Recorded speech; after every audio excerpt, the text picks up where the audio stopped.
He arrived with questions and now he's to leave us with stories in a few months. From the sands of Gambia to the soul of Assam, he didn't just study, he learned Bihu, sang the songs, lived the culture and became family.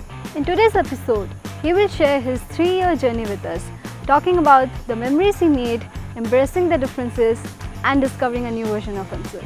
Trust me, this is not just a podcast, this is the story of Omar, the boy who came as a student and became the son of Assam. Welcome Omar Bhaiya. Thank you. On our podcast today. So we want to know more about your KU journey. So shall we begin? Yes, sure.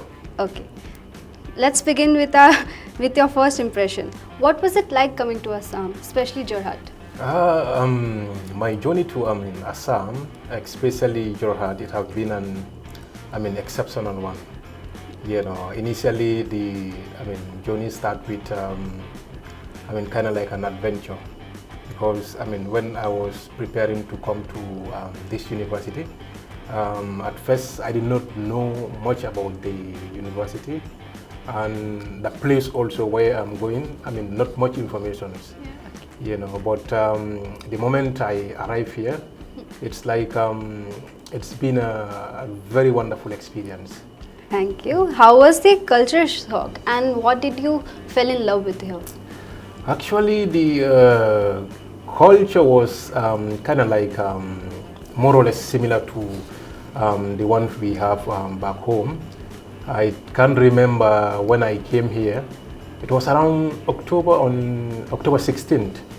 So that wasn't that much far from, there was one Bihu celebration, which it was my first experience. I was kind of like, you know, I don't know what actually was happening, what actually was going on.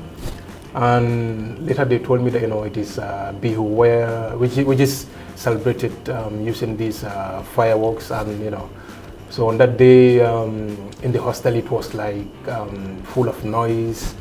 You know, people were celebrating, happy. You know, so it was like a special moment for me. Like I feel like it was a welcoming moment. You know, yeah, it was great. You know. Okay. Yeah. So now tell us about your time in KU. Like what made it feel like home? A journey in KU, I would say, especially is the friends, okay, and then the people I, you know, encountered with. Because I would say one of the most important thing was their humility. You know, like the friendliness, and then their compassion, and you know, the friendly nature, I can say. So it made me like feel, like home. You understand? Yeah. Like there are times that, you know, even if I kind of like miss the vibes at home, the friends I meet, you know, the friends, you know, I normally associate with, you know, bring back those, moments, you know, which makes me to, you know, feel so, great, and then, you know, forget the issue of loneliness. Okay, so we have seen you playing football in the campus often. So what else do you enjoy doing in your free time? Actually, I would say football is everything for me, you know. Okay. Yeah, and most of the time on my free time, if I am not that much engaged, I will be on the internet checking on current affairs. You know, like the world news and some other informations that can bring kind of like a benefit or that I can learn from. So who was your football icon and why? I would say Ronaldo. Okay. Ronaldo, yeah. And why? The reason being, Ronaldo have proven himself to be the best. Because if you check on his careers, you know, he played in different leagues, like in Europe he played and then dominated, and then went to Spain, you know, he played there, dominated, and then came back again to Europe and, you know, dominated there again. And now he's in, Asia, in Saudi Arabia, where he's also making some, you know, great, moments there. Okay. So for me, if you are to compare him with, you know, the most common one, that is Messi, I would say Ronaldo is the greatest, because Messi, he was in Spain, he was doing well, you understand, and then he went to France, he was unable to maintain his performance. and now he's in, USA still. He's not signing as, expected, Yeah, so those are, reasons that undoubtedly can, select him to be the best, of all. Okay, Yeah. so how have you changed as a person over these 3 years? I would say the journey, first of all, it is not a journey of 3 days, and it is not a journey of 3 months, it is 3 years. A lot of things that I will be, experiencing, which will have a positive impact on my life, and also as a person in general. My journey especially have made me to have a collaboration, in an interaction with different people. And I was able to share a lot of, experience with them. And also I was able to, learn their language. Yeah. Not 1, not 2, up to maybe I can say 4, at least basics. Okay. And Assamese also I've learned a lot.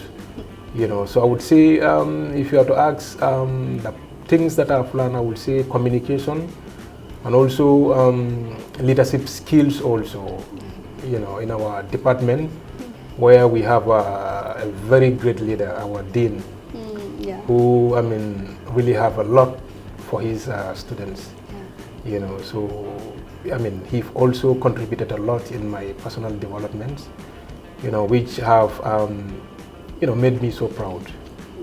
So I will use this platform, to say thank you to him.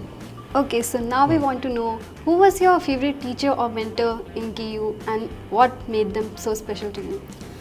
Yeah, with the issue of favorite, I will say that, all the teachers are really fantastic, you understand, and they are both exceptional. But putting that one person in the position of a favorite, it was, I think last year, this guy, Nandisa. Okay. Nandisa. And also, I would say Dean Sir also is, such a exceptional, person. And added to it will be Nitesa, because both of them are kind of like interactive and also share ideas on, issues which contribute towards personal development. And they will also focus on, seeing you excel in, a different level. True. Yeah, but in general, they are all exceptional. True. Yeah, we have really fantastic, exceptional lecturers, in our department. Yeah. Yeah.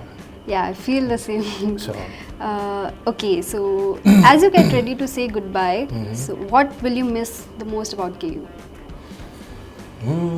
I would say friends Okay. and the football ground, Okay. and I would say the university campus in general. Yeah, because it's been a place where I spent almost, 3 years, close to 3 years. True. So, as a thing of that nature, it's not easy to, forget. So it's like it has been in my, memory, is part of my life. So to suddenly, exit it, is something that will not be easy. Yeah. Okay, so was there any local spot where you love to hang out with your friends? Was there any particular spot?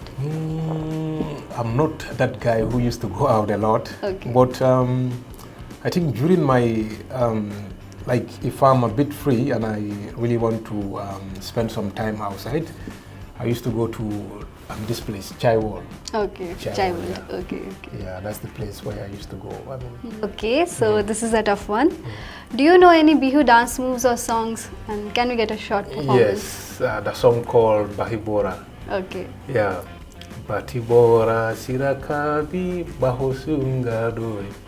Bahosungadu yo bahosungadu. Okay, that was okay? Excellent. Okay, so Omar Bhaiya, we want to know any one moment from this journey that is very close to your heart. Yeah, it was a moment when I first arrived in India. It was in Mumbai airport. When, I mean, the journey was like, I was in doubt, you know, because the place where I'm going, I don't know anyone there. And also, I don't know much about the area also, you know, so I was kind of like in dilemma, like, you know, I don't know the place where I'm going. And also, the worst thing was, at the airport, they asked me that, you know, my flight will be in the evening. Okay. Yeah, so in which the journey was, you know, in the night. So I was there in so much worry and then doubt.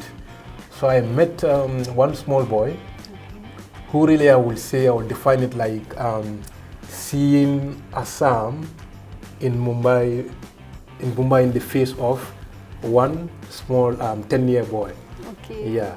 So he really made me feel like, I mean, from my home, going to another home, which is, I mean, kind of like closer to my heart. Yeah. Because what he told me, like, you know, he first asked me, where are you going?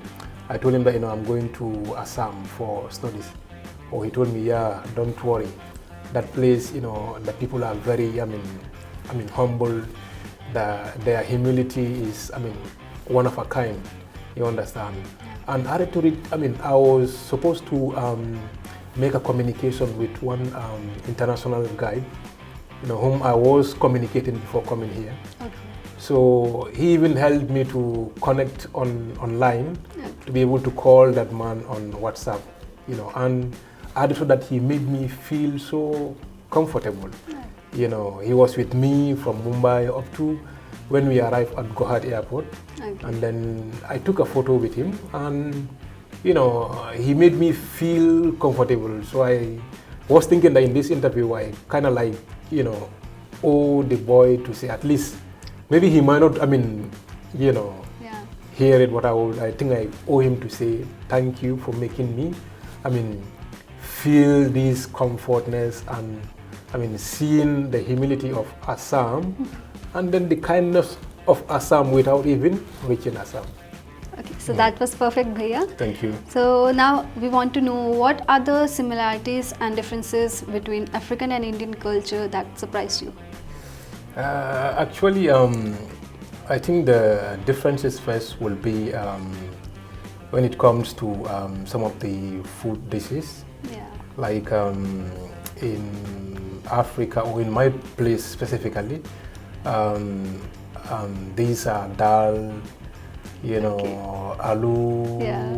Aloo is there, but the way it is being prepared here is somehow different. Okay. You know, and the similarities will be when it comes to rice. You know, you have this tea, and you know, you have some of the cultural, I mean, dresses. You know, you see some similarities, not exactly the same, but you can sense or perceive some similarities between them. Yeah. Okay. You know. So moving on, what do you think we Indians can learn from Africans? Actually, I would say, based on my experience here, using the word Indians is more general, you understand? Okay. But based on my experience in this university here, is learning the African culture and also learning about Africa, you understand? Yeah. Because many a times, if some of my people, you know, if they ask me, most especially when it is very hot, you know, if I tell them that, you know, it is more hot in Assam here than in my place, they get surprised. You know, because most of them think that, you know, Africa is like, I mean, very hot. Yeah, the hottest. You understand? It's full of Sahara, you know, and, you know, things like that. But Africa is a very big continent, and it have a lot of differences, like, you know, you have in western part, you have the eastern part, you have the southern part, you know, and most of these places have different weather, I mean, different, I mean, Okay, so the last question, what would you like to say to your juniors and the KU family before you leave?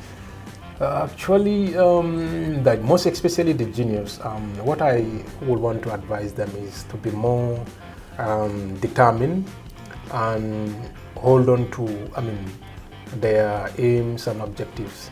You understand? And one main thing is coming to this university is like normally you come with different aspirations, objectives, and goals. You know, one of the main things that they should put in their mind is to never give up and make sure that they stick towards their objectives, regardless of whatever difficulties they might come across of. They need to be resilient and go with that belief that there is nothing in human level which is impossible. Yeah, in life we will face a lot of challenges, difficulties. You understand, but if you are able to resist those pains and difficulties, at the end of the day, you will see success. True. Because one thing I know is that there is no person whose name is written on success. You understand? Yeah. It is for those who answer to the call. The call is do what it requires. If you do what it requires, you will be there. That was a very honest advice, Bhaiya. Sure. Thank you so much for sharing your amazing journey with us. Sure. While speaking to you, it never felt like we were speaking to someone from a different country. Sure. And at last, we wish you all the very best for your new journey. Thank you. And truly, KU will miss you a lot. Sure. Thank you. Thank you. Sure.